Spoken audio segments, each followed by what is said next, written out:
is Radio Bath. Radio Bath. It's your More Music Afternoon with me, Steve Walker, and of course this week it's Mental Health Awareness Week with the theme of community and how we can all benefit from reaching out and making connections in our communities, whether it's joining a local club or perhaps spending a bit more time with people or chatting to a neighbour perhaps or something like that, or just perhaps going out and enjoying the scenery, the countryside, and appreciating nature around us. Of course, if you're interested in a career in mental health, one of the ways you can get involved is to go through the apprenticeship route. And today we're very lucky to have two special guests with us. Vanessa Ongley, who likes to be called Ness, Head of Learning and Development from Avon and Wiltshire Mental Health Partnership NHS Trust, also called AWP. Also Tony Westacott, a Learning and Development Manager, who played a leading role in introducing apprenticeships at AWP, is here as well. And I guess, Tony, people might say, what are modern apprenticeships? Yeah, absolutely. People will be familiar with the word apprenticeship, as we've had them for decades within this country, and they've taken various forms. But one of the major elements of apprenticeship reform in this country started in 2017 with the introduction of the National Apprenticeship Levy. Now, what the levy means for large employers that have a certain size of overall wage bill, including many NHS trusts and organisations and other public sector employers, is that we offset 0.5% of our total wage bill into a levy account, and the funds within that account can only be spent on vocational education in the form of apprenticeships. So, as you would expect, this guarantees a certain amount of funding on an annual basis to be spent on apprenticeship programs to support workforce development within many organisations, and there was also seen a huge rise in apprenticeship numbers as a result. What made AWP get involved in modern apprenticeships? Well, I think one would be down to the fact that, as I just said, because we are a large organisation, we automatically had a budget available through the apprenticeship levy. We did offer apprenticeships before the levy was implemented, but that basically depended on trying to forecast numbers going ahead, which is always a bit tricky, and bidding for money through national NHS kind of bidding process. But we were very, very keen to increase vocational education opportunities and learning in various areas, both in clinical services and aligned to clinical roles, but also non-clinical and corporate roles as well. And also one of the things that the levy did promote was the amount of education that was available at all levels of education. So from level 2 apprenticeships, which are at GCSE level, all the way through covering level 3 or A-level type apprenticeships, including higher degree apprenticeships as well at levels 4 to 7, all the way through currently to master's level. So we've supported apprenticeships within the organisation at all those levels, aligning to different job roles and bandings. So turning to you, Ness, what areas can you develop in as an apprentice?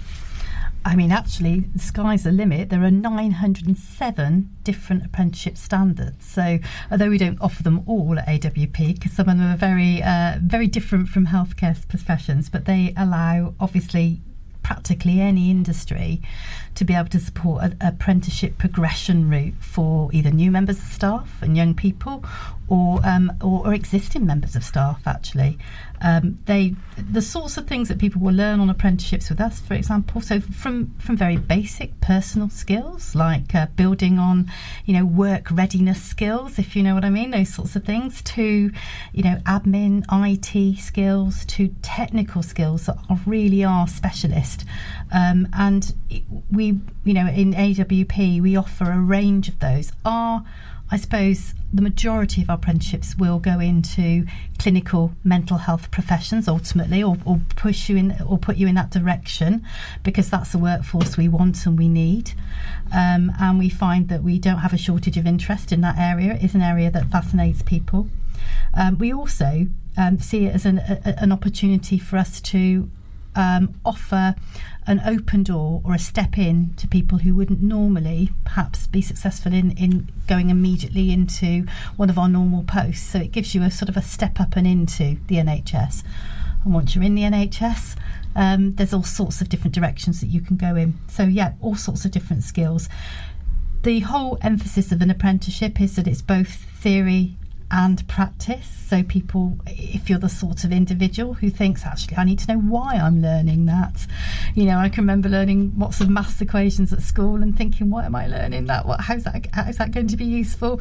The apprenticeship makes that easier for people to be able to conceptualise and, how you're going to use those theoretical elements, those theoretical components in practice. And you're assessed not just on that theory and your understanding of theory, you're also assessed on how you actually do the job, how you apply that theory. That's great. And of course, Tony, can you actually become a health professional using the apprenticeship route? Yes, you certainly can. And in our organisation, people have achieved that aspiration. And many of them have started at lower level apprenticeship programs as well. So we've got a number of really successful case studies where people who didn't really do as well as they would have liked to during mainstream education have come into support roles in mental health services, undertaken a level 2 or level 3 apprenticeship program, which includes the functional skills, so the GCSE equivalents of maths and English qualifications needed to progress into professional training. And then they've moved on from those level 3 apprenticeships into various types of professional program, the most common being the registered nurse degree apprenticeship. So we've supported a number of apprentices both towards careers in mental health nursing and also learning disability nursing as well, and we still have a fairly large number of people on programme working towards that goal as things stand, but also in some other areas like occupational therapy and a newer role called the Clinical Associate in Psychology, which supports psychologists in psychosocial and psychological intervention work across many mental health trusts. So yes, definitely one of the changes brought about by national reform has generally been an increase in the amount of degree level and professional status level apprenticeships that have been supported by many employers, including ourselves. So that's been great. And I suppose just as a sub-question coming in now, I suppose, is there an issue with confidence sometimes, and apprenticeships are perhaps a great way of sort of getting around that barrier sometimes? Absolutely. I think, as Ness said, many people find learning makes more sense when they're able to directly apply the theory that they've learnt. So they can see the benefit for it, they can see the rationale of it, and they see results, and they also learn from when things don't go quite right. But the amount of confidence that people gain from that day-to-day learning and all the supportive infrastructure that surrounds them in the form of supporting managers, mentors, assessors, both within the organisation and from the education providers as well, does certainly culminate in a real increase in confidence and commitment. Thanks, Tony. And turning back to you, Ness, are there other ways in which young people can get experience of working in the NHS other than through the apprenticeship route? Yes, absolutely. And I absolutely appreciate that sometimes people just want to test out an area or occupation area to understand whether it really is for them. And so we do. We provide now, we've just started an initiative to start providing placements for T-levels, so technical levels. They're the newish qualifications that are run alongside or are equivalent to A-levels. And they're technical in the sense that they align to various different areas of industry. So for us, we are supporting the health T-level, and it has a mental health pathway, which is great news for us. And within that T-level, you're required to undertake 315 hours, so a decent amount of placement time within industry, and we're supporting that at AWP from September. We're running a pilot, and we're hoping to roll out from that pilot that's happening in Swindon with Swindon New College. We're hoping to roll that across Bath, Bristol and other areas in Wiltshire the following year. So really excited, and we do hope that young people will consider the Health T level as a possible way of checking out whether that, obviously mental health is the right direction for them, and of starting off their pathway into a healthcare career. The other thing that we're doing that's particular to AWP is we're running some healthcare support worker taster days. And why that's significant is the healthcare support worker role gives you that really great frontline service user involvement sort of role that's a real springboard for you to go practically anywhere within both AWP or generally the NHS. We're holding some taster days for healthcare support workers in October in Bath and in January in Bristol. There'll be a day-long event, and people can come along and find out more about what it's like to be a healthcare support worker, and what education routes, what development routes they can go on to after that role potentially, or during that role. For us, if you're interested in doing that, or you know a young person in and around you that's interested in understanding a little bit more or about how to get into that healthcare support worker role, and therefore using that as a platform maybe to go on to other things and to access apprenticeships, keep an eye on AWP social media. There'll be some details about how to register for that sometime very soon, so please do keep an eye out for that. Okay, Ness, and when did he say, do you just want to say again roughly when those events are going to happen? So our taster days are in October in Bath and in January in Bristol, so they're a fair bit ahead, but we will be booking before that. We'll be booking people in and giving you some details before that. Radio Bath. Turning to you, Tony, are apprenticeships open to people of all ages?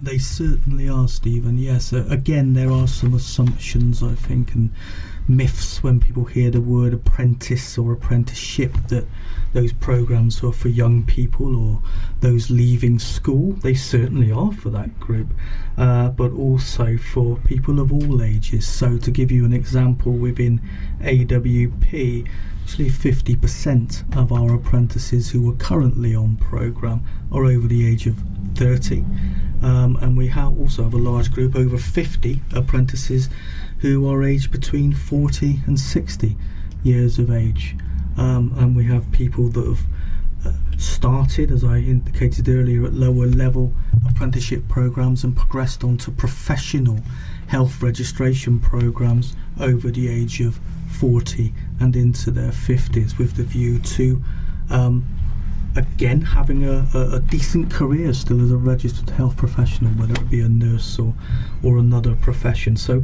yeah, definitely all ages. And I think one of the things to take into consideration there is for people who are older and may have certain responsibilities of family and financial outgoings, etc., it's a really attractive option in terms of learning and progression for individuals, because it's very much an earn as you learn model, and people of all ages, for obvious reasons, will really value that, the ability to work towards a nationally recognised qualification and be earning a decent salary at the same time. So for some older people, it's been the only option for them to be able to progress towards the goals that they, for people I can think of, have had for many, many years, and apprenticeships has enabled them to pursue and achieve those goals. So that's fantastic.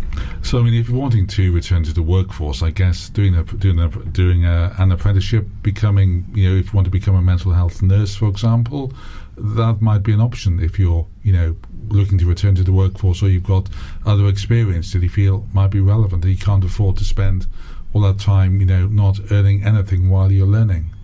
Yeah, I think that's a good point. And what you said about experience, we have to understand that in many areas of healthcare, but certainly in mental health and learning disability services, the life experience that people bring to an entry role to start with within healthcare is really valuable, and they bring many transferable skills and key areas of existing experience, which helps them progress quickly within healthcare services and NHS organisations.